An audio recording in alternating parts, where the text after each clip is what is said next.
The Panama Canal stands as one of the most significant engineering achievements in history, connecting the Atlantic and Pacific Oceans through the Isthmus of Panama.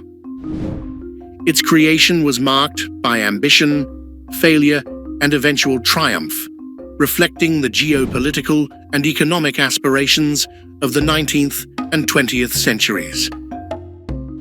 The idea of a canal across Central America dates back to 1513, when Spanish explorer Vasco Núñez de Balboa first crossed the Isthmus of Panama.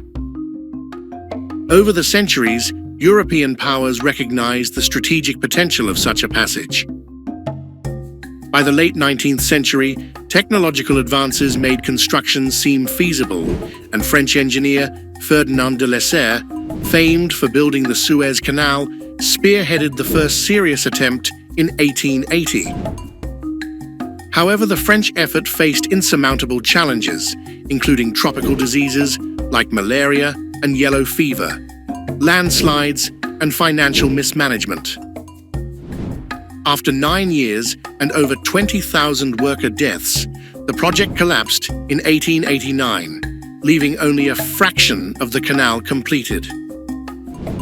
American interest in a trans-isthmian canal grew during the mid-19th century with the discovery of gold in California and increasing trade demands. After acquiring rights to the failed French project in 1903, the United States negotiated with Colombia, which controlled Panama, to lease land for construction. When negotiations faltered, President Theodore Roosevelt supported Panamanian independence from Colombia. Following Panama's declaration of independence in 1903, the U.S. signed the Hay-Bunau-Varilla Treaty with the new Panamanian government, granting control of a canal zone to America.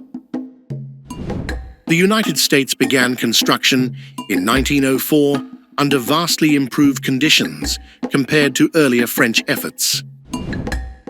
Engineers implemented innovative solutions to overcome geographical challenges, including a lock system to manage elevation changes rather than a sea-level canal. Key figures like John Frank Stevens and George Washington Goethals played critical roles in designing and managing construction. Advances in medical science also helped combat tropical diseases. Mosquito control programs significantly reduced yellow fever and malaria among workers. The construction workforce was diverse, but predominantly composed of Afro-Caribbean laborers who endured harsh working conditions. Despite these challenges, the project was completed after 10 years of effort at a cost of $375 million. A total of over 75,000 people worked on the project. At the peak of construction, there were 40,000 workers. On August 15, 1914, the Panama Canal officially opened with the transit of the SS Ancon, revolutionizing global shipping by reducing travel time between oceans by thousands of miles. Initially controlled by the United States, the canal became a point of contention between Panama and America throughout much of the 20th century. In 1977, U.S. President Jimmy Carter and Panamanian leader Omar Torrijos signed treaties agreeing to transfer control of the canal to Panama by December 31, 1999. The United States signed the Torrijos-Carter treaties with Panama due to a combination of geopolitical, economic, and moral considerations. U.S. control of the Panama Canal, established under the 1903 Hay-Bunau-Varilla Treaty, was increasingly viewed as a relic of colonialism.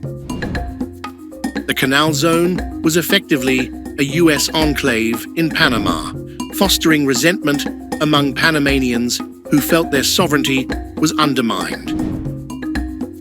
Demands for the United States to hand over the canal to Panama increased after the Suez Crisis in 1956.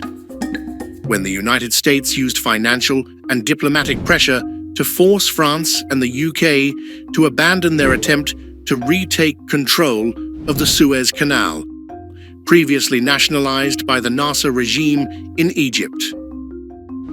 Panamanian unrest culminated in riots on Martyr's Day, 9th January 1964, when about 22 Panamanians and 4 US soldiers were killed. These protests led to diplomatic crises and amplified calls for Panamanian control over the canal. The Cold War heightened concerns about anti-US sentiment in Latin America. Leftist movements and guerrilla violence were spreading across the region, fueled by nationalist rhetoric portraying US control of the canal as imperialistic. General Omar Torrijos, Panama's leader at the time, leveraged this anti-imperialist sentiment and threatened extreme measures, including sabotage of the canal if control was not ceded. By the 1970s, the administrative costs of managing the canal were rising sharply for the US, prompting reconsideration of its long-term viability under American control. The treaties ensured that while Panama would gain full control by December 31st, 1999, the canal would remain neutral and accessible to vessels from all nations. The US retained the right to defend its neutrality indefinitely. Signing the treaties helped shield the US from accusations of imperialism by both Latin American nations and global powers like the Soviet Union during a sensitive period in international relations. This transition marked a significant moment in Panamanian sovereignty. Today, the Panama Canal remains a vital artery for global trade. A major expansion project completed in 2016 added larger locks to accommodate modern shipping demands. The canal continues to symbolize human ingenuity while serving as an enduring link between two great oceans.